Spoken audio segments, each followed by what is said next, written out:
Sa buong Pilipinas, marami pa raw pugita dahil hindi pa ito laganap na hinuhuli. Pero sa mga lugar kung saan tina-target sila, maaari silang maubos kung hindi mapag-iingatan.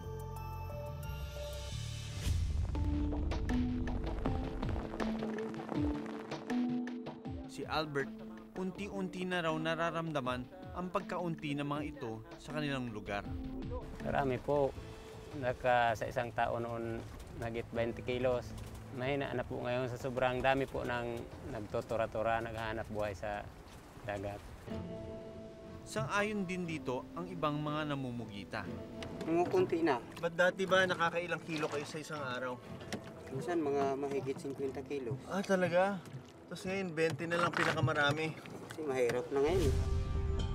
Sa ibang bansa, naramdaman na rin ang pagkaunti dahil sa sobrang paghuli ng mga pugita.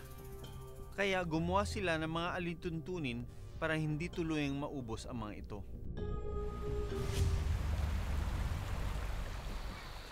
Kita nyo ito? Ang lalaki nito, no? Hindi pa ito yung full size niyan. Mas mabigat itong isa. So ito yung female, ano? Tama nga sila. Yung mga lalaki, malalaki ang kanilang suction cups. Itong female, malilit yung suction cups. And then, no? Eggs niya, yung ovary. See what's inside. Ay, grabe yun. Makikita mo na milyon-milyon o siguro exaggerated na milyon, mga daang libo na itlog na na-compress. Ayon sa eksperto, mahalagang paalpasin na lang ang mga babaeng pugita kahit anong laki pa nito. Pero may 200,000 ang kapalit ng isa. You just determine that the amount of eggs para mo sirain lang yung isang. At pinakamainam daw na uri ng pain ang mukharing pugita dahil tanging mga lalaki lang na gusto ng katalik ang naaakit dito. Dahil kung karagatan ay pag-iingatan, magsusukli ito ng mas nag-uumapaw na biyaya.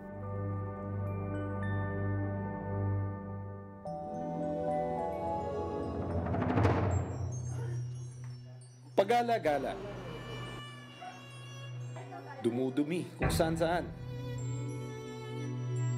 Ang baho pa naman. Minsan pa, magsoka pa. At nagkakalat ng basura. Sa kalsada, saka yung sa mga basura nga, medyo perwisyo na sila sa Ganito raw ang perwisyong ginagawa ng mga pusa sa isang barangay.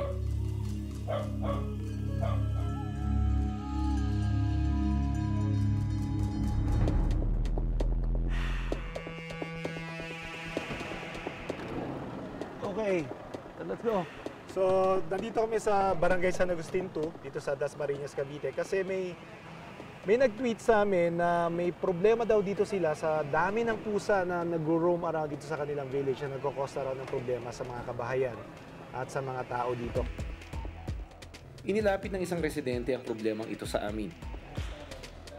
Kasama ang pamunuan ng Barangay San Agustin 2 at ng City Veterinary Office ng Dasmariñas, Cavite.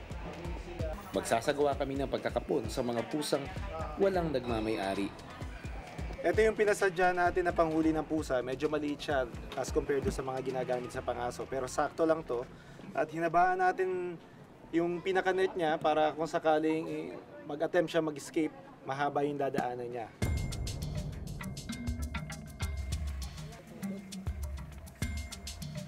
Relax lang, ha? Ako na. Yung. Go.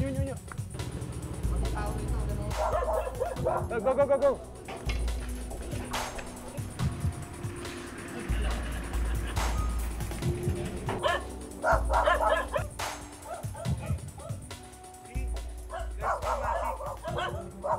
siya yung bibigay.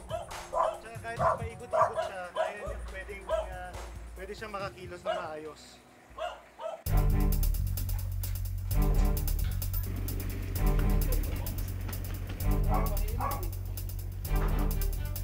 The only way for us to be able to control their population is through castration and spaying.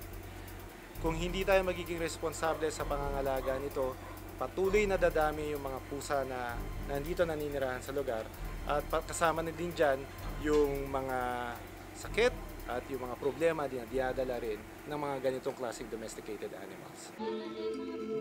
Ang spaying at castration ay isang uri ng operasyon kung saan tinatanggal ang reproductive organs ng mga alaga nating hayop.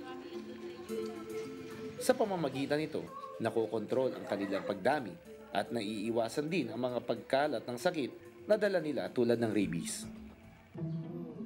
Kayang magbuntis at manganak ng isang babaeng pusa ng 3 beses sa loob ng isang taon.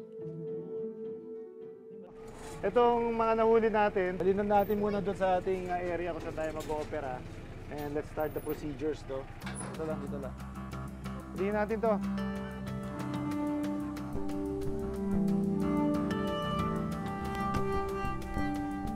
Isa-isa natin silang aalisin para mailagay doon nang walang makakatakas. Yung ating next challenge. Pero hindi lahat ng pasyente kalmado. Tulad na lang ng isang ito. Sa mukha. Sa corner.